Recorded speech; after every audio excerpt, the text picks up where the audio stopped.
Now in this final fitting phase, the radiator has to fit.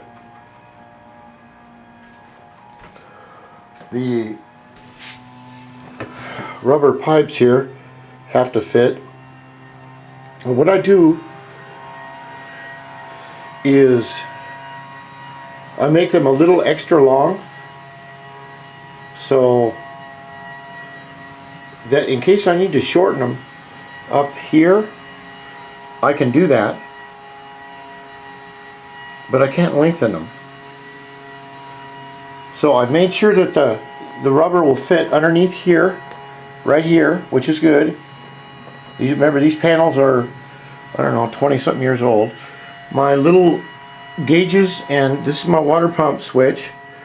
This switch will be lighted and go right to that water pump right there. It will also run the little lights for here and here. I found that is working.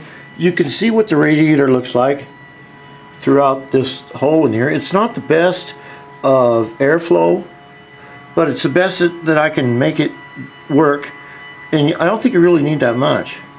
And then of course we have the fittings going down on the right side and the fittings coming up on the left side, with the blue bonnet fitting on the front. So everything looks pretty good, except there is a couple of small problems. One is filling the radiator, which if I take the bonnet off, making it sound like an Englishman or something, it's the bonnet, the front bonnet. Then you can look down in here and see the filler right there, and that's too low in there. It should be higher up, like up this way. And then I have to plug in the leads to this ammeter. See, I then have to make sure that this fits in here to fine tune that. But everything looks like it's coming together. So I've got all of the water pump fittings. Everything is put in place, all mocked up where I want it. And I've got to find a way to put this in a better place right here. I'll hook up my reservoir bottle down in here. All of this, I don't know what this stuff is. Whatever it is, it gets hooked up right up there. Then I'll hook up the rest of my electronics. I will put this better in the case.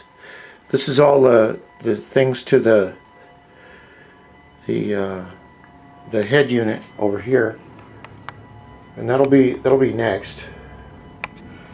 And the project is coming along little by little.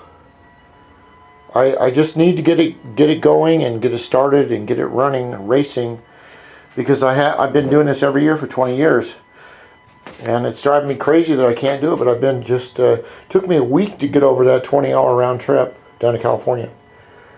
It's just a long ways at 70 miles an hour. It's just a really, really long ways. America is a huge place. I think I only made it through like 2 states. That's about it. So the motor's coming along.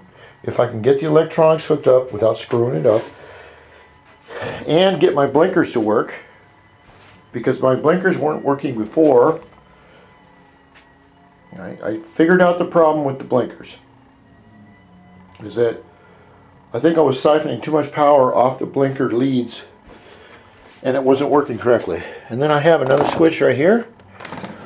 We have our 140 kilometer 90 mile an hour speedometer. It works great, and this baby's all ready to go back on. So I will secure the radiator next. Get it where I want it. Put all the, lock all the plastics in. The trunk cover, the front fender, and all the rest of the, not the electronics, but the wiring that I want to put underneath the cowling and have it go to the back, right back here.